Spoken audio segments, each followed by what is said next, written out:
The Galactic Union had made many mistakes in its 4,000 cycles of existence. The genocide of the Varbians, the economic collapse of the Centauri markets, the accidental terraforming of 12 inhabited moons. But none of these catastrophes compared to what our leadership called the human situation. "They are going to exterminate us all," Admiral Zok-Vrak announced, his 4 eye stalks quivering with barely contained terror. "The humans have already destroyed 3 Crixian battle fleets." 3.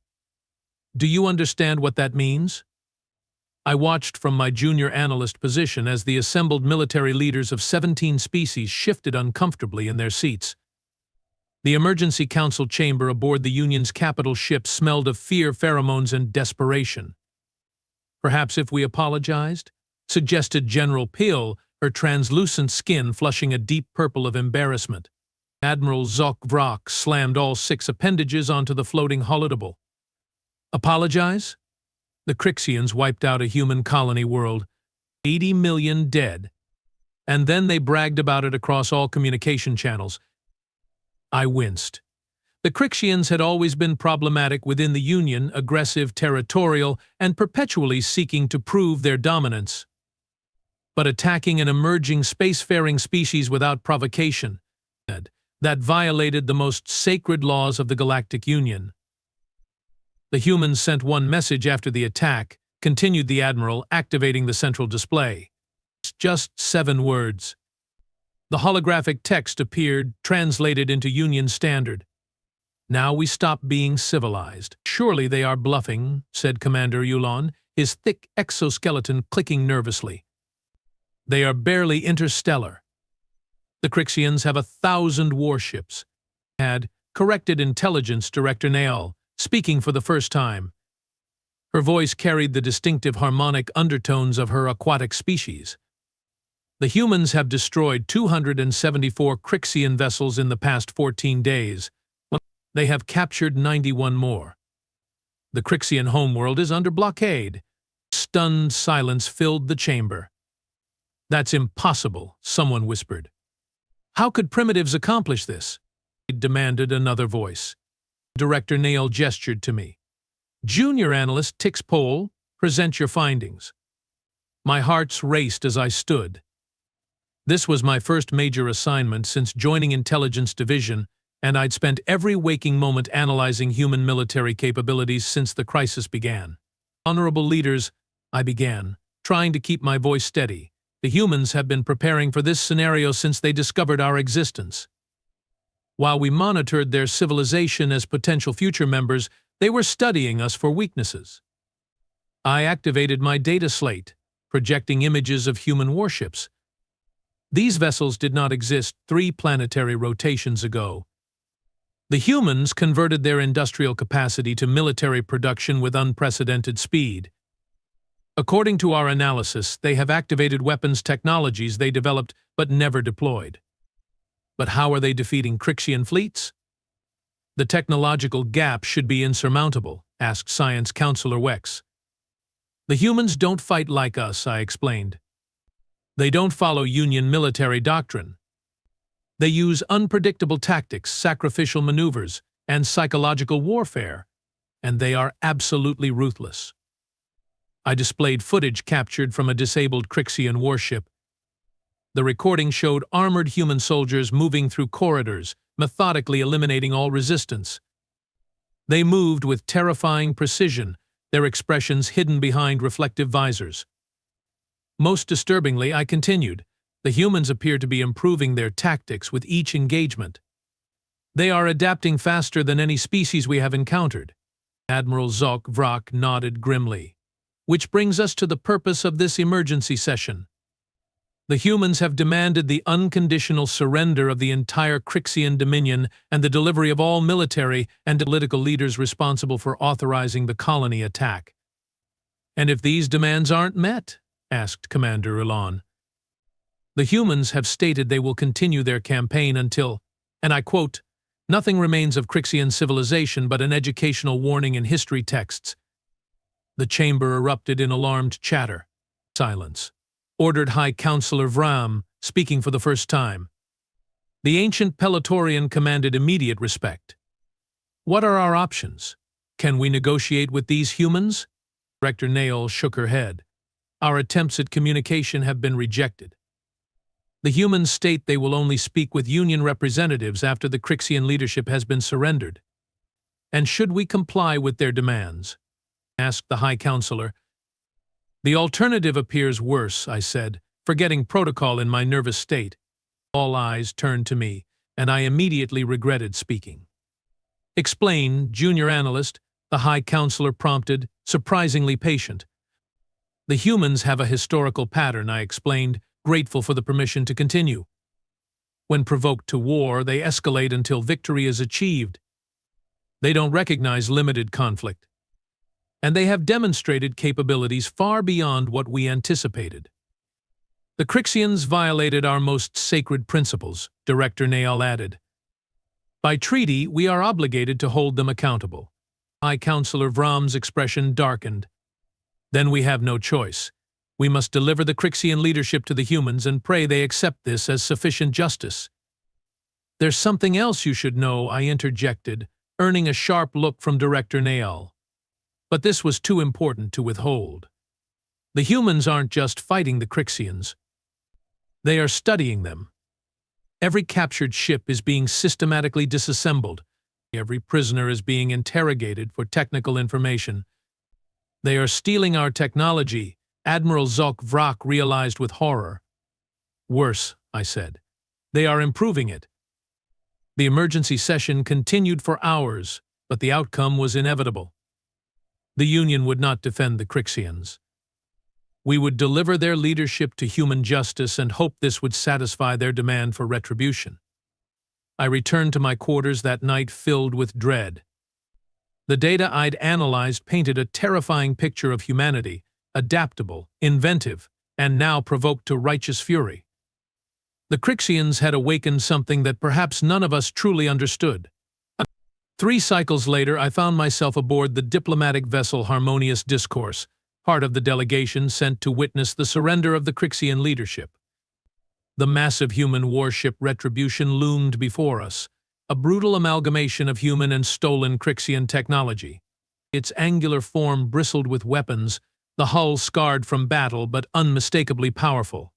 Begin transmission, ordered Ambassador Friel, her ceremonial robes rustling as she positioned herself before the communication array.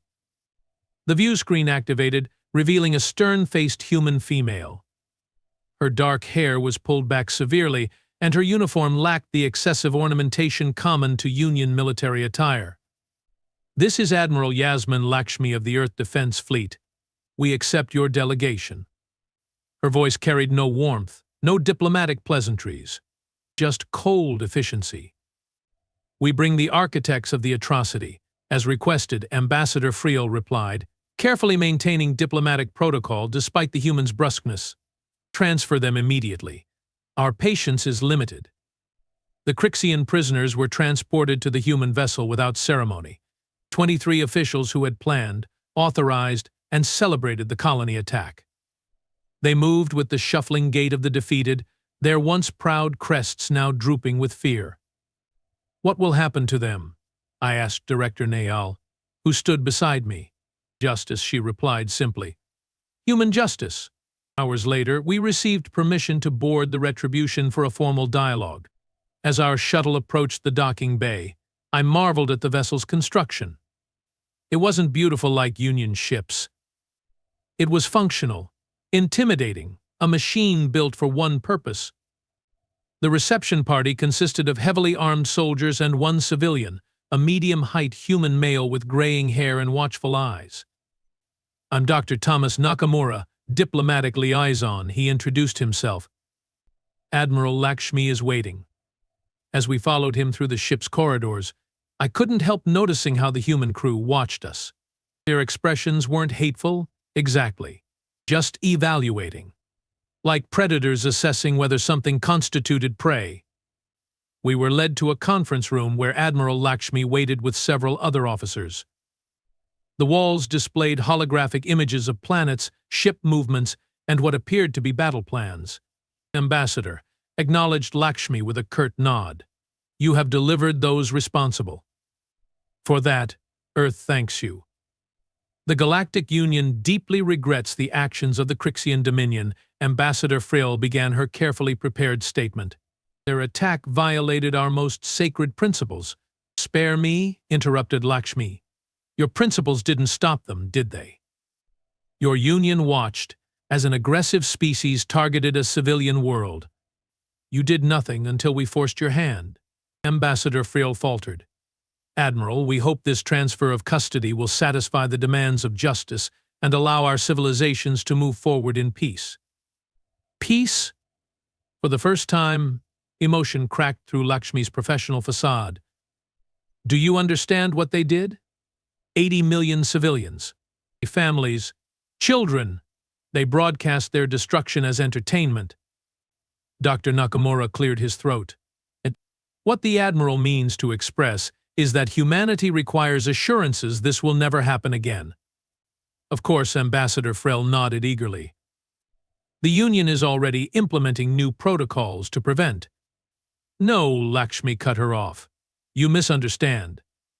We are not asking for protocols or promises. She activated a holographic display showing a massive fleet of human warships. This is 1/10 of the force humanity has assembled in 3 weeks. We are implementing our own assurance. Fear rippled through our delegation. What does that mean? Director Nail asked directly. Dr. Nakamura answered, his voice calm but firm. It means humanity is joining your Galactic Union, effective immediately. But we are joining on our terms. He distributed data tablets containing a document titled Treaty of Protection and Mutual Defense. Humanity will establish a defensive perimeter around all Union worlds. We will patrol Union space. We will respond to any aggression with immediate and proportionate force. You are offering to protect us? Ambassador Frill asked, bewildered. No, Admiral Lakshmi corrected. We are informing you that we are protecting you. The alternative is watching your Union collapse into more violence. The Crixians won't be the last to try genocide if the only consequence is a strongly worded censure. I studied the treaty as the others argued. It wasn't a negotiation document. It was a statement of intent. Humanity would deploy its rapidly expanding fleet throughout Union space. They would establish bases, monitor communications, and respond to threats. In exchange, they requested technology sharing, trade agreements, and cultural exchange. They were offering security in exchange for integration. This is unprecedented, Ambassador Frill protested. The Union Council must debate this proposal. Debate all you want, Lakshmi replied. But our ships are already moving to defensive positions around vulnerable Union worlds. You can formalize our arrangement, or you can watch as we do it anyway. Dr. Nakamura smiled apologetically. What the Admiral means is that humanity feels a moral obligation to prevent another tragedy. We have seen what happens when powerful civilizations stand by while atrocities occur. The diplomatic dance continued for hours, but the outcome seemed predetermined. The humans had outmaneuvered US completely. They'd transformed from victims to saviors to conquerors in less than a month. As we prepared to depart, Admiral Lakshmi pulled me aside. Junior analyst Tixpole, correct? I froze, astonished she knew my name and rank. Yes, Admiral. Your analysis of human military capabilities was impressively accurate. We intercepted those reports. My blood ran cold. They'd been monitoring our internal communications? Don't look so alarmed, she said, almost smiling. We are going to need sharp minds like yours. This partnership can work, but only with mutual understanding. She handed me a small device. A token of respect. It contains historical records of human conflicts and resolutions. Study them. You might gain insight into our perspective. As our shuttle departed the Retribution, I activated the device. It contained thousands of documents detailing Earth's bloody history, wars, genocides, peace treaties, and reconciliations. One quote appeared on the main screen, attributed to someone named Winston Churchill. The Americans will always do the right thing after they have tried everything else. I didn't understand the reference, but as I watched the massive human warships moving into formation around our diplomatic vessel, I wondered if we'd just witnessed the birth of a new galactic order. Humanity had been provoked to rage, and now the entire Union would feel the consequences of their response. They had stopped being civilized, yes, but perhaps civilization itself was about to change. 6 months after the surrender of the Crixian leadership, I found myself stationed aboard the human vessel Vigilance. The transition from Union intelligence to the newly formed Joint Security Command had been surprisingly smooth. Hundreds of analysts like me now worked alongside humans, ostensibly as partners but realistically as supervised assets. Tix Pole got a minute, called Sasha Mori, my human counterpart. Her dark eyes crinkled slightly at the corners when she smiled, which wasn't often. The Andarian delegation is arriving in 2 hours. Admiral wants your cultural briefing ready. Already completed, I replied, transmitting the file to her neural interface.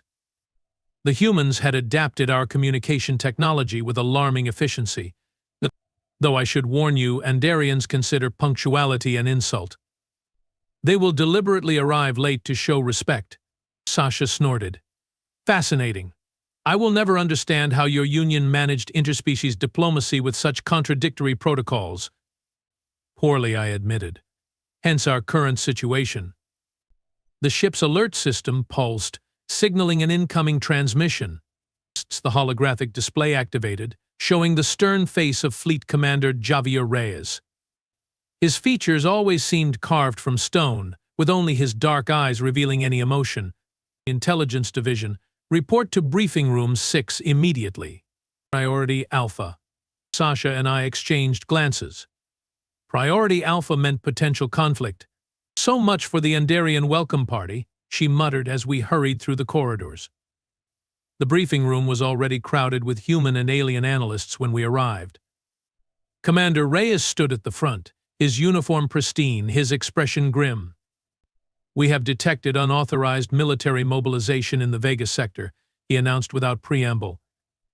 The Tarathi Confederation is moving warships toward 3 Union border systems, and murmurs rippled through the room. The Tarathi had maintained neutrality during the Crixian conflict, observing from their territory with characteristic caution. Sensor data indicates 47 combat vessels, including 3 Dreadnought-class ships, continued Reyes. Their trajectory suggests a possible strike against Peleran, Zindai, and New Harmony colonies. The Tarathi have no quarrel with those worlds, objected senior analyst Grell, his antennae twitching with confusion. They have maintained peaceful relations for centuries. They had peaceful relations with a weak galactic union, corrected Sasha. The power dynamic has changed. Commander Reyes nodded. Precisely. We believe this is a test of humanity's resolve. The Tarathi want to determine if our protection extends to all Union worlds or just strategic assets. Response options? Asked a human tactical officer. We are deploying Battlegroup Thunderbolt to intercept, Reyes replied. Admiral Lakshmi has authorized Operation Firewall. The room fell silent. Operation Firewall was one of humanity's most aggressive defense protocols, a combined show of overwhelming force designed to terminate conflicts before they began. Commander, I spoke up, ignoring the warning look from Grell. The Tarathi respond poorly to direct confrontation. Their cultural framework interprets it as confirmation of hostile intent. Reyes fixed his penetrating gaze on me. What would you suggest, Analyst Tix Pole? Ambiguity, I replied. The Tarathi respect strength but fear unpredictability. If we position our forces to allow multiple interpretations of our intent, they will likely choose the most conservative response. Reyes studied me for a long moment. Elaborate. He'd deploy overwhelming force, but on an indirect intercept course. They'd communicate in their ceremonial dialect rather than diplomatic standard. Reference past conflicts they have lost without directly threatening them. A slow smile spread across Reyes' face, a rare and somewhat unnerving sight. Psychological warfare tailored to their cultural framework. I like it. He turned to his communications officer. Implement analyst ticks polls suggestions. Modify operation firewall accordingly. As the briefing concluded, Sasha nudged me. Nice work. The commander doesn't alter operational plans for just anyone. I simply applied standard Union diplomatic protocols, I demurred. No, you weaponize them, she corrected. That's why you are valuable. You understand how these species think. Her phrasing disturbed me, but I couldn't deny its accuracy. Under human guidance, the Union's accumulated knowledge of cultural sensitivities had transformed from diplomatic courtesy into strategic advantage. 3 days later, the Tarathi fleet reversed course without a single shot fired. The human battle group had performed a series of apparently random maneuvers while broadcasting ancient Tarathi war poetry. The psychological effect had been immediate and profound. The Tarathi ambassador is requesting an emergency summit, reported Commander Reyes during our follow-up briefing. They are claiming the fleet movement was a scheduled training exercise. An obvious lie, noted Grell. Of course, agreed Reyes, but it gives them a face-saving exit. We will accept their explanation while negotiating expanded security arrangements for those border systems. The room's atmosphere was celebratory. A potential conflict avoided, new diplomatic leverage gained, all without violence. Yet something nagged at me. Commander, this is the third such test in 2 months. First the Volturians, then the Mezai coalition, now the Tarathi. It suggests a pattern. Reyes nodded slowly. Your assessment? These species are probing human response parameters. They are coordinating to gather intelligence on our tactics and limitations. You believe they are preparing for conflict? Asked the human analyst. Not necessarily immediate conflict, I clarified. But they are cataloging information, perhaps building towards something. The room grew quiet as implications settled. The problem, said Sasha, breaking the silence, is that most Union species still see us as invaders rather than protectors. They are asking themselves when we will turn on them. Then we need to change that perception, declared Reyes.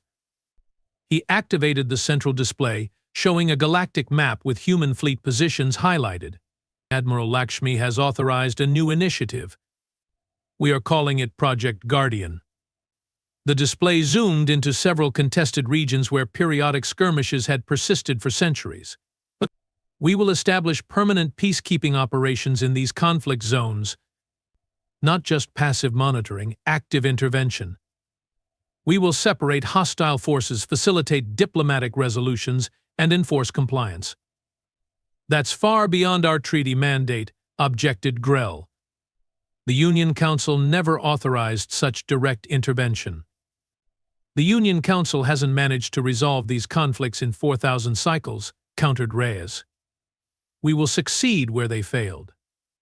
After the briefing, I found myself in the ship's observation deck, staring at the endless starfield.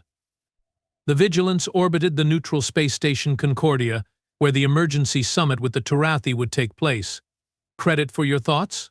Asked a voice behind me. I turned to find Dr. Thomas Nakamura, the diplomatic liaison I'd first met aboard the Retribution. His role had expanded considerably since then, coordinating between human military command and the various Union delegations. Just contemplating our situation, I replied. The Union feared humanity would seek vengeance after the Crixian attack. Instead, you have appointed yourselves our guardians. Does that trouble you? He asked, moving to stand beside me at the viewport. I'm trying to determine if there's a meaningful difference, I admitted. Nakamura chuckled.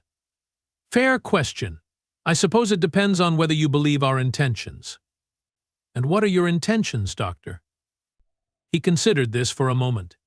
Humanity has a spotted history with power. We have abused it often enough to recognize the pattern. But we have also learned from those mistakes. You still haven't answered my question. No, I haven't, he agreed. Because intentions are complex. We want security for Earth. We want justice for our dead. We want to prevent future genocides. And yes, some of us want the benefits that come with being the dominant military force in this region of space. His honesty was refreshing, if unsettling. The Union fears you will become what the Crixians were, I said, conquerors justifying aggression through claimed necessity. A reasonable fear, he nodded. History is filled with protectors who became oppressors. But there's a crucial difference between us and the Crixians, which is done. Accountability, he replied simply. Human history taught us that unchecked power inevitably corrupts. So we build systems to check that power, transparency, civilian oversight, legal constraints. Before I could respond, an alert sounded throughout the ship. Red emergency lighting activated as Commander Reyes' voice echoed over the communication system. All personnel to battle stations. This is not a drill. Repeat, all personnel to battle stations. Nakamura and I rushed to the nearest command terminal.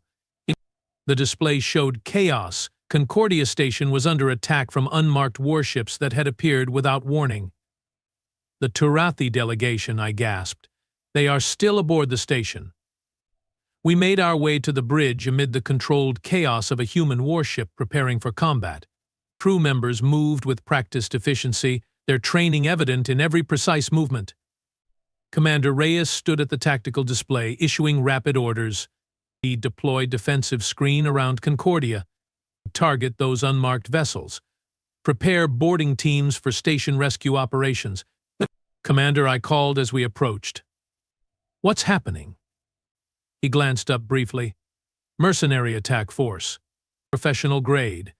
They breached Concordia's outer docking rings 3 minutes ago. Targeting the summit, asked Nakamura. Unclear, replied Reyes. But they hit the station's communication array first. Classic isolation tactic. The tactical display showed human vessels moving to surround Concordia while smaller craft launched toward the station. The attacking ships attempted evasive maneuvers but found themselves trapped between the Vigilance and 3 other human warships. Intruders are heading for the diplomatic quarter, reported a sensor officer. They are bypassing standard security checkpoints. They know exactly where they are going, observed Nakamura grimly. Realization dawned. The Turathi ambassador, I said. This is an assassination attempt. Commander Reyes nodded. Likely. But they miscalculated. He opened a communication channel. Captain Jimenez, status on boarding operation. Team is inside the station, came the terse reply, accompanied by sounds of weapons fire. Heavy resistance. These aren't standard mercenaries, sir. They are using military-grade tactics and equipment. Can you reach the diplomatic quarter in time? Negative. They have sealed bulkheads along our approach route. We will need at least 7 minutes to cut through. Reyes' expression darkened. The ambassador doesn't have 7 minutes. He turned to a communications officer. Any response from the station's security forces? Scattered reports. They were overwhelmed in the initial assault. I watched the situation unfold with growing horror. If the Turathi ambassador was assassinated during a summit with humans, the diplomatic fallout would be catastrophic. Regardless of who was responsible, humanity would be blamed. There's another way, I said suddenly. The maintenance shafts. Concordia was built with redundant access passages for emergency repairs. Reyes turned his full attention to me. You are familiar with the station layout? I studied it as part of my cultural briefing preparation, I explained. The diplomatic quarter connects to a tertiary maintenance network designed for environmental system access. Can you guide our team through it? Yes, I believe so. Minutes later, I found myself in the station's control center aboard the Vigilance, directing a human tactical team through Concordia's labyrinthine maintenance passages. The feed from their helmet cameras showed narrow corridors bathed in emergency lighting. Next junction, turn left, I instructed. There should be a vertical shaft with ladder access. It will take you directly above the ambassador's chambers. Copy that, replied Team Leader Park. Her voice was remarkably calm despite the circumstances. We are detecting multiple hostiles in the target area. Commander Reyes stood beside me, watching the operation unfold. Ambassador Korek's life signs, still registering, reported a medical officer monitoring the station's internal sensors. But there's weapons fire inside the diplomatic suite. The tactical team reached the access point above the diplomatic quarters. Through their cameras, I could see the glow of energy weapons and hear shouted commands in various languages. Ready breach charges, ordered park. On my mark, 3, 2, 1, execute. But the feed became chaotic as the team descended into the diplomatic suite. Flashes of weapons fire, rapid movement, tactical commands overlapping. I held my breath, unable to clearly track what was happening. Then, suddenly silence. Status report, demanded Reyes. Area secured, came Park's voice, slightly breathless. 4 hostiles neutralized. 2 surrendered. Ambassador Korek is injured but stable. Relief flooded through me, followed immediately by confusion as one of the helmet cameras focused on a captured attacker. The mercenary's uniform bore no identifying marks, but his facial structure. "That's not possible," I whispered. "What is it?" asked Reyes sharply. "That attacker. He's Crixian." The implication hung in the air. The Crixian Dominion had supposedly been dismantled, its military dissolved, its leadership imprisoned or executed. "Rogue elements?" suggested Nakamura. "Perhaps," I replied. "Or something worse." Hours later, after the station had been secured and Ambassador Korek transferred to the Vigilance for emergency treatment, we gathered in the secure briefing room. Commander Reyes displayed the interrogation results from the captured mercenaries. "They were hired through multiple cutouts," he explained, "aid with untraceable credits. Their orders were explicit: kill the Turathi diplomatic delegation and ensure evidence implicated human security forces. A false flag operation," Nakamura mused, "designed to fracture our relations with the Turathi and potentially trigger wider conflict," I added. "If the Turathi believed humans assassinated their ambassador during peace talks." "The question remains," said Reyes. "Who benefits from such a conflict?" An uncomfortable silence filled the room. "Permission to speak freely, Commander?" asked Sasha. Reyes nodded. "We are assuming these are rogue Crixian elements seeking revenge. But what if they are acting under direction? What if parts of the former Crixian leadership escaped our justice?" "Impossible," objected Grell. "All identified leaders were transferred to human custody." "All identified leaders," emphasized Sasha. "What if some weren't on our lists?" I considered this troubling possibility. The Crixian Dominion was notoriously compartmentalized. It's conceivable some military or intelligence directors managed to escape detection. "Which means," concluded Reyes grimly, "our work isn't finished." The attempted assassination proved a turning point. Rather than damaging human-Turathi relations, it strengthened them. Ambassador Korek, saved by human intervention, became an unexpected advocate for closer cooperation. 2 weeks later, Admiral Lakshmi addressed a special session of the Union Council. I attended as part of the analytical support team, watching from a side chamber as she stood before representatives of over 300 species. "The attack on Concordia Station was not an isolated incident," she declared. "It was part of a coordinated effort to destabilize the Galactic Union and provoke conflict between our civilizations. Holographic evidence materialized around the chamber. Financial records, communication logs, security footage from a dozen worlds. We have identified a network of former Crixian military officials operating from hidden bases in unclaimed systems. They are attempting to rebuild their forces and foment discord within the Union." Murmurs rippled through the assembly. "Humanity did not seek the role of the Union's defender," continued Lakshmi. "It was thrust upon us by circumstance and necessity. But we accept this responsibility, not as conquerors but as partners." Her gaze swept the chamber. "We propose a fully integrated defense initiative. Joint command structures. Shared intelligence. Combined fleet operations. Not human protection imposed from outside, but mutual security built from within." The proposal sparked fierce debate. But the assassination attempt had changed the political landscape. Fear of lingering Crixian influence outweighed suspicion of human motives. As the session concluded, I found myself approached by High Counselor Vram, his ancient Pelatorian form moving with surprising grace. Junior analyst Tixpol, he greeted me. Your actions during the Concordia incident have not gone unnoticed. I merely did my duty, Counselor. Perhaps. But you have positioned yourself at an interesting nexus between your Union heritage and humanity's new vision. I serve the cause of peace, I replied carefully. His multifaceted eyes studied me. Peace through strength? Or strength through peace? The distinction matters. Before I could respond, Admiral Lakshmi joined us. High Counselor Vram, I see you have met one of our most valuable analysts. Indeed. We were discussing philosophical approaches to security. Lakshmi smiled slightly. Philosophy must eventually confront reality, Counselor. And the reality is that peace requires enforcement.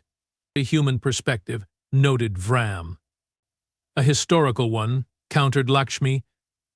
The strong do what they can, the weak suffer what they must. That was the old paradigm. We are offering something different, strength in service to justice. And who defines justice, Admiral? We all do, she replied. Together. That's the point of our proposal. After the High Counselor departed, Admiral Lakshmi turned to me. You saved lives at Concordia, Analyst Tixpol. More importantly, you saved the future we are trying to build. What exactly is that future, Admiral? I asked. Emboldened by the day's events, she considered the question seriously. A galaxy where genocide is unthinkable, where power exists to protect, not dominate, where diversity doesn't mean division. And humanity's role in this galaxy? Guardians, she replied without hesitation.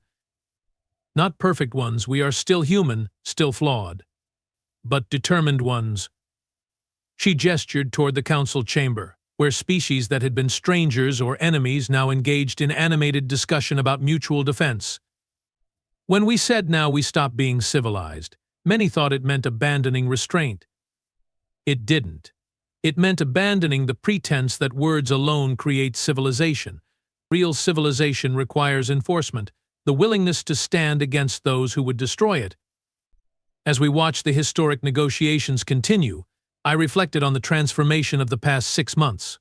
Humanity had entered galactic society through the crucible of tragedy, emerged as vengeful warriors, and somehow transformed into protective guardians.